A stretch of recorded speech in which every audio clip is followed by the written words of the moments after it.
जय साई राम। श्री साईं सचित्र का अध्याय 26। भक्त पंत, हरीशचंद्र पितले और गोपाल अंबेडकर की कथाएं। इस सृष्टि में स्थूल, सूक्ष्म, चेतन और जड़ आदि जो कुछ दृष्टिगोचर हो रहा है वह एक भ्रम है, और इसी एक अद्वितीय वस्तु भ्रम को ही हम भिन्न भिन्न नामों से संबोधित करते तथा भिन्न भिन्न दृष्टियों से देखते हैं। जिस प्रकार अंधेरे में पड़ी हुई एक रस्सी या हार को हम भ्रमवश स्पर्श कर समझ लेते हैं, उसी प्रकार हम समस्त पदार्थों के केवल बारह रूप को ही देखते हैं, ना कि उसके सत्य स्वरूप को। एकमात्र सद्गुरु ही हमारी दृष्टि से माया को आवरण दूर कर हमें वस्तुओं के सत्य स्वरूप का यथार्थ में दर्शन करा देने में समर्थ है। इसलिए आओ हम श्री साईं सद्गुरु साईं महाराज की उपासना कर उनसे सत्य का दर्शन करने की प्रार्थना करें, जो कि ईश्वर के अतिरिक्त और कुछ भी नहीं है। आंतरिक पूजन। श्री हेमाड पद उपासना की एक सर्वथा नवीन पद्धति बताते हैं। वे कहते हैं कि सद्गुरु के पाद प्रक्षण के निमित्त आनंद अश्रु के उष्ण जल का प्रयोग करो। उन्हें सत्य प्रेम रूपी चंदन का लेप कर दृढ़ विश्वास रूपी वस्त्र पहनाओ तथा कोमल और एकाग्र चित्त रूपी फल उन्हें अर्पित करो। भाव रूपी बुक्का उनके श्री मस्तक पर लगा भक्ति की कफनी बांध अपना मस्तक उनके चरणों पर रखो। इस प्रकार श्री साईं को समस्त आभूषणों से विभूषित कर उन्हें अपना सर्वस्व निछावर कर दो। उष्णता दूर करने के लिए भाव की सदा चंवर दुलाओ। इस प्रकार आनंददायक पूजन कर उनसे प्रार्थना करो, हे प्रभु साईं, हमारी प्रवृत्ति अंतर्मुखी बना दो, सत्य और असत्य का विवेक दो तथा सांसारिक पदार्थों से आसक्ति दूर कर हमें आत्मानुभूति प्रदान करो। हम अपनी काया और प्राण आपके श्री चरणों में अर्पित करते हैं। हे प्रभु साईं, मेरे नेत्रों को तुम अपने नेत्र बना लो ताकि हमें सुख और दुख का अनुभव ही ना हो। हे साईं, मेरे शरीर और मन को तुम अपनी इच्छानुकूल चलने दो। मेरे चंचल मन को अपने चरणों की शीतल छाया में विश्राम करने दो। अब हम इस अध्याय की कथाओं की ओर आते हैं। भक्त पंत। एक समय एक भक्त जिनका नाम पंत था और उनके अन्य सद्गुरु के शिष्य थे, उनके शिरडी पधारने का सौभाग्य प्राप्त हुआ। उनकी शिरडी आने की इच्छा तो नहीं थी, परंतु मेरे मन कुछ और है, विधाता के कुछ और वाली कहावत चरितार्थ हुई।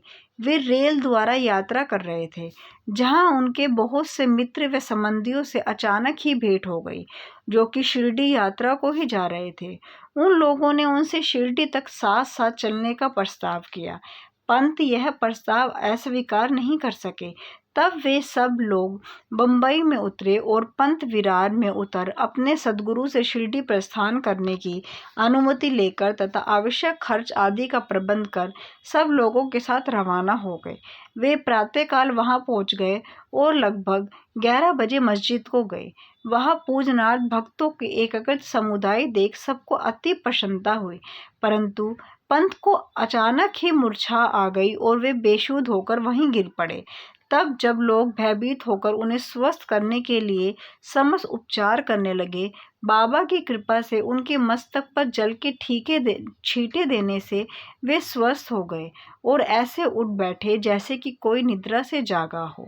त्रिकाल के बाबा ने यह सब जानकर कि अन्य गुरु का शिष्य है, उन्हें अभयदान देकर उनके गुरु में ही उनके विश्वास को दृढ़ करते हुए कहा कि कैसे भी आओ, परंतु भूलो नहीं, अपने ही स्तंभ का दृढ़तापूर्वक पकड़कर सदैव स्थिर हो, उनसे अभिन्नता प्राप्त करो। परंतु तुरंत इन शब्दों का उपाय आशय समझ गए हो, उन्हें उसी समय अपने सद्गुरु की स्मृति हो आई। उन्हें बाबा के इस अनुग्रह की जीवन भर स्मृति बनी रही। श्री हरीशचंद्र पितले। बंबई में एक हरीशचंद्र पितले नामक सद्गृहस्थ थे। उनका पुत्र मृगी रोग से पीड़ित था। उन्होंने उनके प्रकार की देशी व विदेशी चिकित्साएं कराई, परंतु उनसे कोई लाभ नहीं हुआ। अब केवल यही उपाय शेष रह गया था कि किसी संत के चरण कमलों की शरण ली जाए। 15वें अध्याय में बतलाया जा चुका है कि श्री दास कनु के सुमधुर कीर्तन से श्री साईं बाबा की कीर्ति बंबई में अधिक फैल चुकी है। पितले ने भी उनकी कीर्तन सुना और उन्हें ज्ञात हुआ कि श्री साईं बाबा के केवल कर स्पर्श तथा दृष्टि मात्र से ही असाध्य रोग समूल नष्ट हो जाते हैं। तब उनके मन में भी श्री साईं बाबा के शुभ दर्शन की तीव्र इच्छा जागृत हुई। यात्रा का प्रबंध कर भेंट देने हेतु फलों की टोकरी लेकर पत्नी और बच्चों सहित वे शिरडी पधारे। मस्जिद पहुंचकर उन्होंने चरण वंदना की तथा अपने रोगी पुत्र को उनके श्री चरणों में डाल दिया। बाबा की दृष्टि उस पर पड़ते ही उसमें एक विचित्र परिवर्तन हो गया। बच्चे ने आंखें फेर दी और बेसुध होकर गिर पड़ा। उसके मुंह से झाग निकलने लगी तथा शरीर पसीने से भीग गया और ऐसी आशंका होने लगी उसके प्राण निकलने ही वाले हैं। यह देखकर उसके माता पिता अत्यंत निराश होकर घबराने लगे। बच्चे को बहुधा थोड़ी मूर्छा तो अवश्य आ जाया करती थी, परंतु यह मूर्छा दीर्घ काल तक रही। माता की आंखों से आंसुओं की धारा बह रही थी और वह दुख ग्रसित हो आर्तनाद करने लगी कि मैं ऐसी स्थिति में हूँ जैसे कि एक व्यक्ति चोरों के डर से भागकर किसी के घर में प्रविष्ट हो जाए और वह घर ही उसके ऊपर गिर पड़े। तब बाबा ने सांत्वना देते हुए कहा, इस प्रकार प्रलाप न कर धैर्य धारण करो, बच्चे को अपने निवास स्थान पर ले जाओ, वह आधे घंटे के पश्चात होश में आ जाएगा। तब उन्होंने बाबा के आदेश अनुसार तुरंत पालन किया। बाबा के वचन सत्य निकले। जैसे ही उसे वाड़े में लाए कि बच्चा स्वस्थ हो गया और पितले के परिवार, पत्नी, पति, अन्य सब लोगों का महान हर्ष हुआ और उनका संदेह दूर हो गया।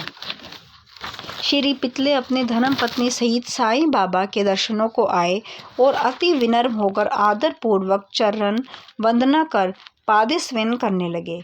मन ही मन में बाबा को धन्यवाद दे रहे थे। तब बाबा ने मुस्कुराकर कहा कि क्या तुम्हारे समस्त विचार और शंकाएं मिट गई? जिन्हें विश्वास और धैर्य है उनकी रक्षा श्री हरि अवश्य करेंगे। श्री पितले एक धनाढ्य व्यक्ति थे, इसलिए उन्होंने अधिक मात्रा में मिठाई बांटी और उत्तम फल तथा पान बीड़े बाबा को भेंट किए। श्रीमती पितले सात्विक वृत्ति की महिला थी। वे एक स्थान पर बैठकर बाबा की ओर प्रेमपूर्ण दृष्टि से निहार रही थी।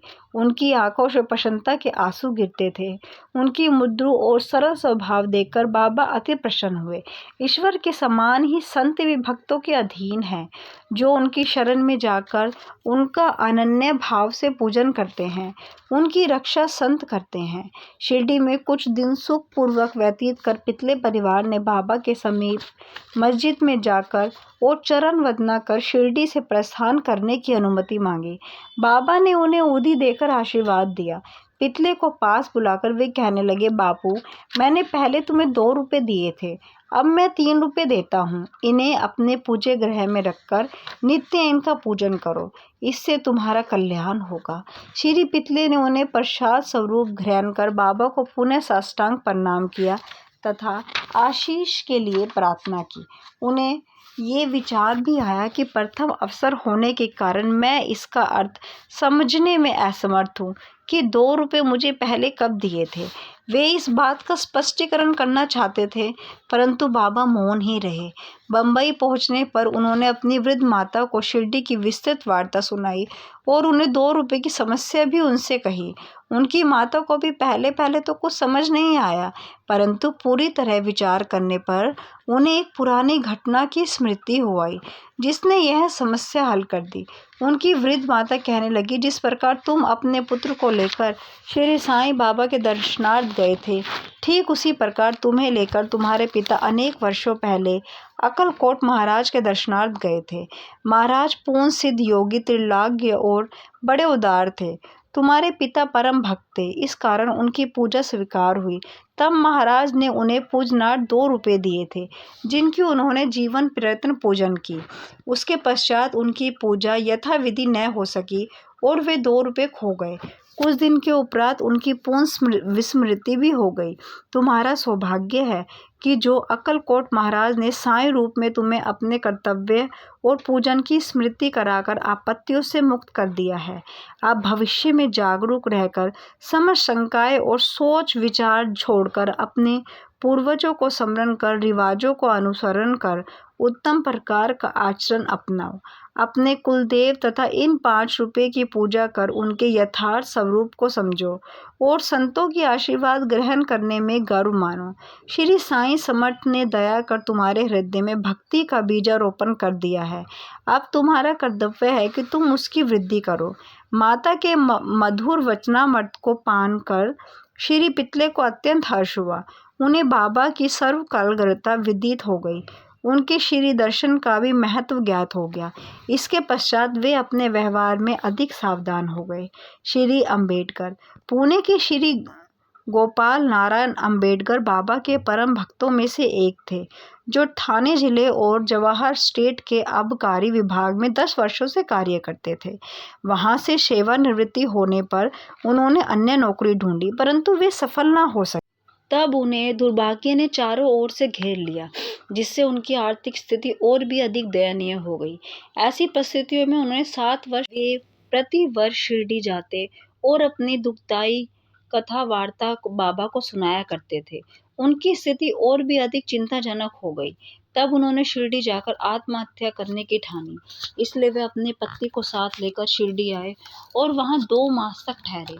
एक रात्रि को दीक्षितवाड़े के सामने एक बैलगाड़ी पर बैठे बैठे उन्होंने कुएं में कूदकर प्रांत करने का निश्चय किया। वहां समीप ही एक भोजनालय के मालिक श्री सगुन मेरू नायक ठीक उसी समय बाहर आकर उनसे इस प्रकार वार्तालाप करने लगे कि क्या आपने कभी श्री अक्कलकोट महाराज जी की जीवनी पढ़ी? सगुन से पुस्तक लेकर उन्होंने पढ़ना आरंभ किया। पुस्तक पढ़ते पढ़ते वे एक ऐसी कथा पर पहुंचे जो कि इस प्रकार थी। श्री अक्कलकोट महाराज के जीवन काल में एक व्यक्ति असाध्य रोग से पीड़ित था। जब वह किसी प्रकार भी कष्ट सह न सका तो वह बिल्कुल निराश हो गया और रात्रि को कुएं में कूद पड़ा। तत्क्षण ही महाराज वहां पहुंच गए। उन्होंने स्वयं अपने हाथों से उन्हें बाहर निकाला। वे उन्हें समझाने लगे कि तुम्हें अपने शुभ अशुभ कर्मों का फल अवश्य ही भोगना चाहिए। यदि भोग अपूर्ण रह गया तो पूर्ण जन्म धारण करना पड़ेगा। इसलिए मृत्यु से यह श्रेयस्कर है कि कुछ काल तक उन्हें सहन कर पूर्ण जन्मों के कर्मों का भोग समाप्त कर सदैव के लिए मुक्त हो जाओ। जय साईं राम। श्री सद्गुरु साईनाथ परमस्तु। शुभ भवन्तु।